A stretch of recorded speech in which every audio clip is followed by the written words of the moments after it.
जय श्रीराम जय श्रीराम जय श्रीराम। प्रिय श्रोता बंधु, भक्ति मार्ग तरफ आपण मानक मोर स्वागत। आपण माने श्रवण करुछंती सही महानायक, महान अभिनेता, महान रूपर आधार, सकल गुणर आधार सही श्रीरामंकर जीवनी उपरे आधारित श्रीरामचरित मानस। आम्भे माने वर्तमान आगे जाउछंती बालकांडरे। बालकांडरे आमे श्रीराम जन्मर कारण केमिति काहीकि अवतार नेले ताहारी उपरे आधार करी प्रताप भानुंक विषय रे आलोचना करुछे। आसंतु आगकु जिबा, आउ कोन हेउछि संपूर्ण रूपे स्मरण करिबा। नारायणं नमस्कृत्यं नरो चैवं नरोत्तमं देवीं सरस्वती व्यासं ततो जयमुदीरयेत्। मूकं करोति वाचालं पङ्गुलं हयते गिरिजत्कृपातमं वन्दे परमानन्द हे माधव, परमानन्द हे माधव, परमानन्द हे माधव।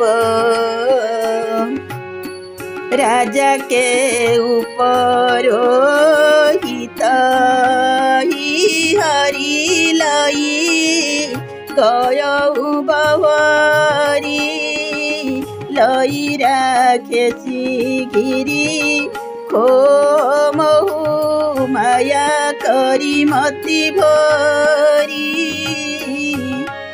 तापर से राजा को पुरोहित को उठाई नेला एवं माया बल ताकू बुद्धि को भ्रमित करी कराई देई तांको नुआ नहीं एक पर्वत गुंफारे रखिदेला। आपु बिरती उपरोहित रूपा परे उजाई तेहि से जनुपा जागे उनूप न भये बिहान देखि भवन अति अचर जुमाना। से निजे पुरोहित रूप धरी जाई तांको सुंदर सेजरे शोई पड़िला। राजा प्रताप भानु सकाळ न हेणु निदरु उठी पड़िले। से निजको निज भवन रे देखि बड़ आश्चर्य होइगले। मुनि महिमा मन महु अनुमानी उठायु गयऊ जेहि जानन रानी कानन गयऊ बाजी चढ़ी तेहि पूरा नर नारी न जाने केहि। मने मुनिंकर मने मने मुनिंक महिमा अनुमान करी रानी जेमि जेपरी किछि जानी न पारंती सेही परी चुपचाप सेजरे उठी गले एवं घोड़ा चढ़ी बण को चली गले। नगरर केही हा जानी परिले नहीं। गए जाम जुग भूपति आवा घर घर उत्सव बाज बधावा उपरोहित ही देख जब राजा चकित बिलोक सुमरी सोई गाजा।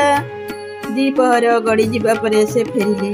राजा को फेरिबार देखी घरे घरे उत्सव आरंभ होईगला एवं मंगल वाद्य बाजिबाकू लागिला। राजा पुरोहित को देखी पूर्वोक्त घटना स्मरण कले ओ तांको आश्चर्य होई चाहिए। जुग समनुरूप ही गए दिन तीनी कपटी मुनि पद रहमतिलिनी समय जानी उपरोहित नृपति मते सब कही समुझावा। मात्र 3 दिन राजा को एक जुग परी लागिला। तांको मन तो कपटी मुनिर पदरे लागि थाए। राजा को देखा करिबा समय होईगला। जानी पुरोहित अर्थात छद्मवेशी राक्षस चली आसिला एवं राजा सहित पूर्वरु होइथिबा मंत्रणा अनुसार से तार सब योजना तांको बुझाई कहिला। नृपहर से पहिचानी गुरु भ्रम बसर नचेत बरे तुरत सत सहस बर विप्र कुटुंब समेत कपटी तपस्वीर संकेत अनुसार ତାକୁ ଗୁରୁ ବୋଲି ଚିହ୍ନି ରାଜା ଅତି ଖୁସି ହୋଇଗଲେ। ବୁଦ୍ଧି ମୋହିତ ହୋଇଯାଇଥିବାରୁ ସେ ମୁନି ନା କାଳକେତୁ ରାକ୍ଷସ ରାଜା ତାହା ଜାଣିପାରିଲେ ନାହିଁ। ସେ ସଙ୍ଗେ ସଙ୍ଗେ 1 ଲକ୍ଷ ବ୍ରାହ୍ମଣ ପାଖକୁ ସକୁଟୁମ୍ବେ ଆସିବାକୁ ନିମନ୍ତ୍ରଣ ଦେଇଦେଲେ। ଉପରୋହିତ ଯେନ ନାର ବନାଇ ଛରସ ଚାରି ବିଧି ଯଶି ଶ୍ରୁତି ପାଇ ମାୟାମୟ ତେହି କିହ୍ନି ରୋଷଇ ବ୍ୟଞ୍ଜନ ବହୁ ଗାନି ସକାଇ ନ କଇ। ଛଦ୍ମହେଛି ପୁରୋହିତ ମାୟାମୟ ରୋଷେଇ କରି ବେଦୋକ୍ତ ଷଡ଼ରସଯୁକ୍ତ 4 ପ୍ରକାର ଖାଦ୍ୟ ପ୍ରସ୍ତୁତ କଲା ଓ ଅଗଣିତ ବ୍ୟଞ୍ଜନ ପ୍ରସ୍ତୁତ କଲା। ବେଦୋକ୍ତ ଷଡ଼ଯୁକ୍ତ 4 ପ୍ରକାର ଖାଦ୍ୟ ହେଲା ଚବ୍ୟ, ଚୋଷ୍ୟ, ଲେହ୍ୟ, ପେହ। ଚବ୍ୟ ଅର୍ଥ ଯାହା ଚୋବେଇ ଚୋବେଇ ଖାଇବା ହୁଏ, ଚବ୍ୟ ଚୋଷ୍ୟ ଯାହାକୁ ଚୋଷି ଚୋଷି ଖାଆନ୍ତି, ଆଉ ଲେହ୍ୟ ଚାଟି ଚାଟି ଖାଆନ୍ତି, ପେୟ ମାନେ ପାନୀୟ ଅର୍ଥାତ୍ ପିଇବାର ଯୋଗ୍ୟ ହୋଇଥିବ, ପିଇବାକୁ ପଡ଼ିବ, ସେହି ପ୍ରକାରୀ 4 ପ୍ରକାର ଖାଦ୍ୟ ମାୟାଦୈତ୍ୟ ରୋଷେଇ କଲା। ଲକ୍ଷେ ବ୍ରାହ୍ମଣ ତା ସପରିବାରେ ଖାଇବେ। ବିବିଧ ମୃଗହ୍ନ କର ଆମିଷରାନ୍ଧ ଦେହି ମହୁ ବିପ୍ରମାସୁ ଖାଲ ସାନ୍ଧା ଭୋଜନ କହୁଁ ସବ ବିପ୍ରବଲାଏ ପଦ ପଖାରି ସାଦର ବୈଠାଏ। ସେହି ଦୁଷ୍ଟ ଅନେକ ପ୍ରକାର ପଶୁ ମାଂସ ରାନ୍ଧିଲା ଏବଂ ସେଥିରେ ବ୍ରାହ୍ମଣ ମାଂସ ମିଶାଇ ଦେଲା। ତାପରେ ସବୁ ବ୍ରାହ୍ମଣଙ୍କୁ ଭୋଜନ ପାଇଁ ଡାକିଲା ଏବଂ ପାଦ ଧୋଇ ଦେଇ ସମସ୍ତଙ୍କୁ ସାଦର ଆସନରେ ବସାଇଲା। ପରୁଷ ନ ଯାବନି ଲାଗ ମହି ପାଲା ଭଇ ଅକାଶ ବାନି ତେହି କାଲା ବିପ୍ରବୃନ୍ଦ ଉଠି ଉଠି ଗୃହ ଯାଉ ହଇ ବଢ଼ିହାନି ଅନ୍ନ ଜନି ଖାଉ। ରାଜା ଖାଦ୍ୟ ପରସିବାକୁ ଆରମ୍ଭ କଲାବେଳେ କାଳକେତୁ ଦ୍ୱାରା ଆକାଶବାଣୀ ହେଲା, ହେ ବ୍ରାହ୍ମଣଗଣ, ଏହି ଅନ୍ନ ନ ଖାଇ ଶୀଘ୍ର ଉଠି ଘରକୁ ପଳାଅ, ଏହା ଖାଇଲେ ବଡ଼ ଅନିଷ୍ଟ ହେବ।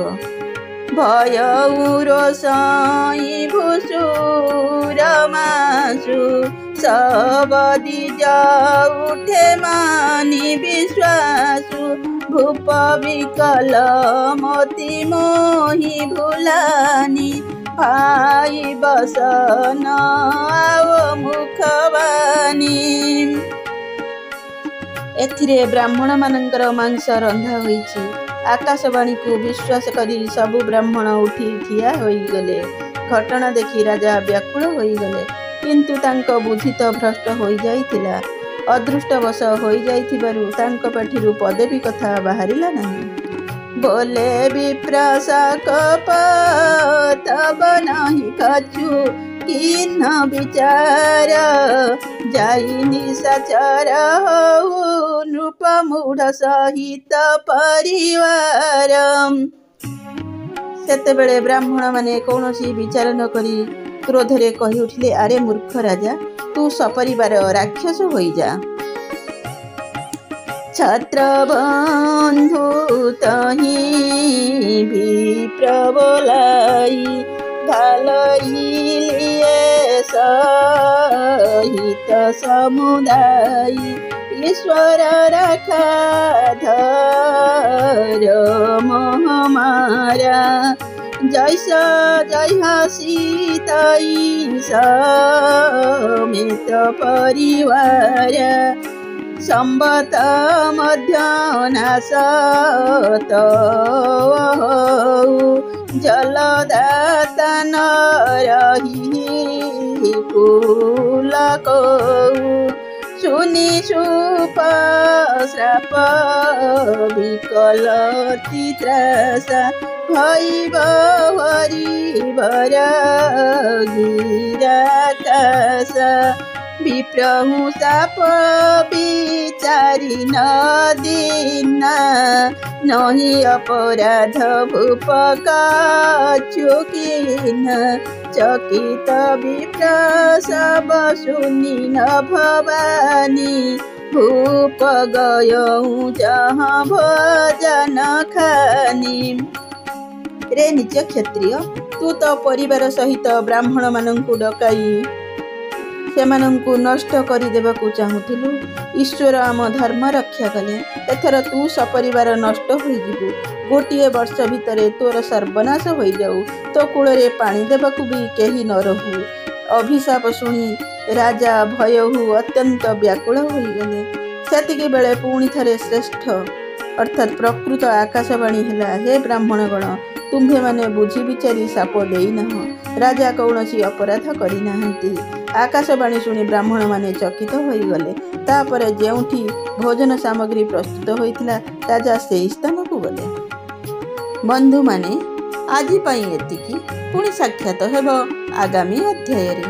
भीम शापिराणु भंग मुनिरपि मति भ्रम जदि शुद्धमशुद्ध वा मम दोष न विद्यते मम दोष न विद्यते मम दोष।